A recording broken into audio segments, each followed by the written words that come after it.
Hello guys, welcome back to English Learning with Miss Riris for grade 9, and we are still in chapter 4, and our today's topic is narrative text. Fantasy story merupakan bagian dari narrative text atau dalam bahasa Indonesia disebut dengan teks narasi. So, what is narrative text? A narrative text is a text that aimed to entertain the reader through dealing with unusual and unexpected development of events or stories. Jadi teks naratif itu adalah teks yang bertujuan to entertain, untuk menghibur pembaca lewat cerita atau lewat rangkaian cerita yang sifatnya tidak biasa atau bisa juga tidak terprediksi. And narrative often conveys message about how people find solution to their problems. Kadang-kadang di dalam naratif story itu juga ada pesan yang terkandung, di mana biasanya pesannya itu berkaitan dengan gimana sih caranya mencari solusi untuk suatu problem gitu ya. Selanjutnya kita akan membahas generic structure atau part of text, bagian-bagian dari narrative text. The first part is orientation. Orientation describes the setting in time and place and also introduce the main characters or narrator. Tidak hanya main characters tapi juga characters yang ada di dalam cerita itu biasanya juga akan diperkenalkan sedikit-sedikit di bagian orientation. Nah, kalau ceritanya terdiri dari beberapa paragraf, berarti orientation ini biasanya letaknya di paragraf pertama. Yang dideskripsikan atau diperkenalkan adalah setting tempat, waktu, dan juga karakter utama biasanya dari cerita tersebut. Itu orientation. Lalu generic structure yang kedua atau part of text yang kedua adalah complication. Complication, conflict, atau problem.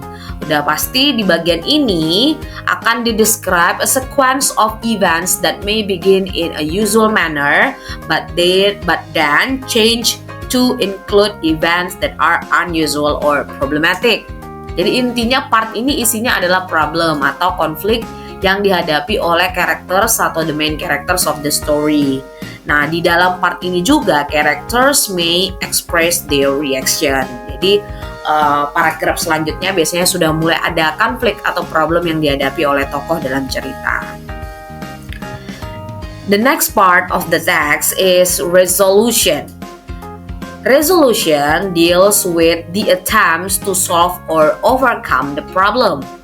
Resolution ini berisikan bagaimana si karakter itu mengatasi problem atau konflik yang dihadapi.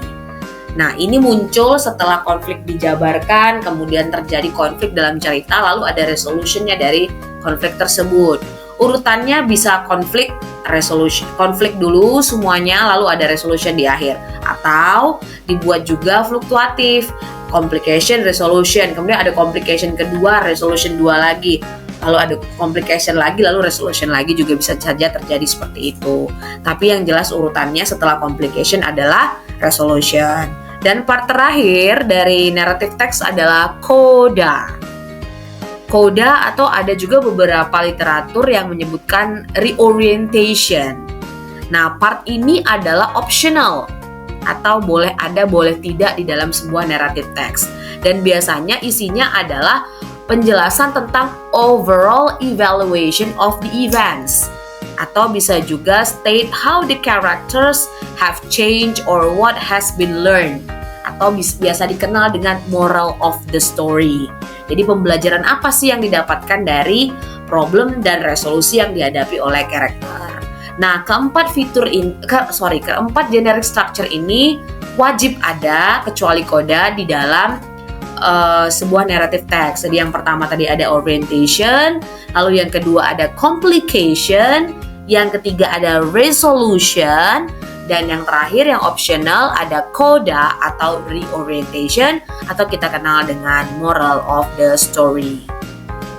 Tapi nanti ketika kalian mempraktekkan storytelling, it's better for you to say or deliver the moral of the story. Jadi lebih baik kalau di akhir storytelling kalian nanti, kalian menjelaskan tentang message atau pembelajaran apa yang didapatkan dari cerita itu atau yang kita kenal dengan moral of the story. Selanjutnya yang mau Miss bahas adalah language features atau ciri-ciri kebahasaan yang digunakan di dalam narrative text. Tidak panjang lebar, hanya singkat yang akan Miss sampaikan. Ada 4 poin language features yang paling banyak ditemukan di dalam narrative text. Yang pertama dan paling utama adalah penggunaan simple past tense. Kalimat yang menjelaskan kejadian yang terjadi di masa lampau.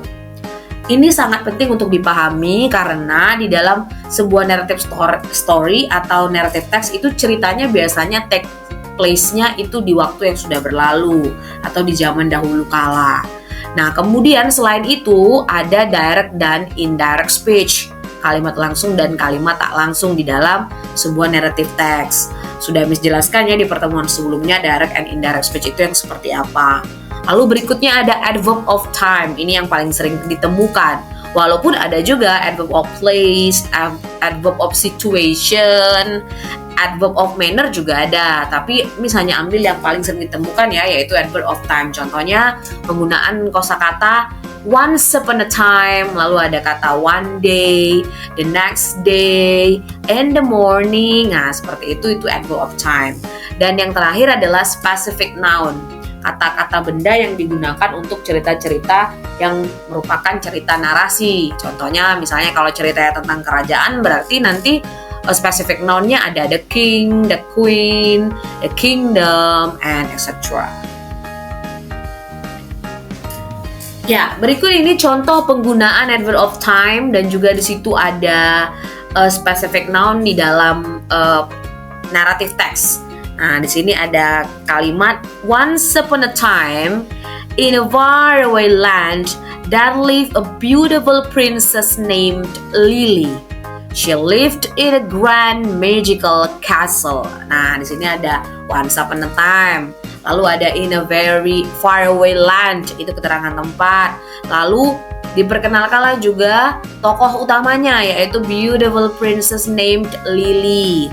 Lalu dijelaskan juga tempat tinggalnya di mana, adverb of place ya. She lived in a grand magical castle. Nah, specific noun itu contohnya kayak magical castle, itu kan spesifik ya, hanya untuk cerita-cerita yang berlatar kerajaan. Kemudian princess juga seperti itu.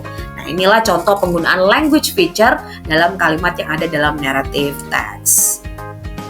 Sampai di sini bisa dipahami ya guys tentang apa itu narrative text? Oke, pasti bisa ya. Nanti jika masih ada pertanyaan boleh ditanyakan di kelas. Nah, selanjutnya I want to ask you some questions. Saya mau tanya beberapa pertanyaan. Do you know the story of Timun Emas?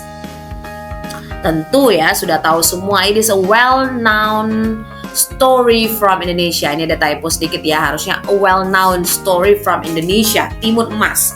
Semuanya pasti sudah pernah paling tidak mendengar cerita tentang Timun Emas. Dan mungkin sudah tahu ceritanya. Tapi, have you ever read the multiverse story of Timun Emas? Cerita Timun Emas yang sudah dimodifikasi? Belum pernah?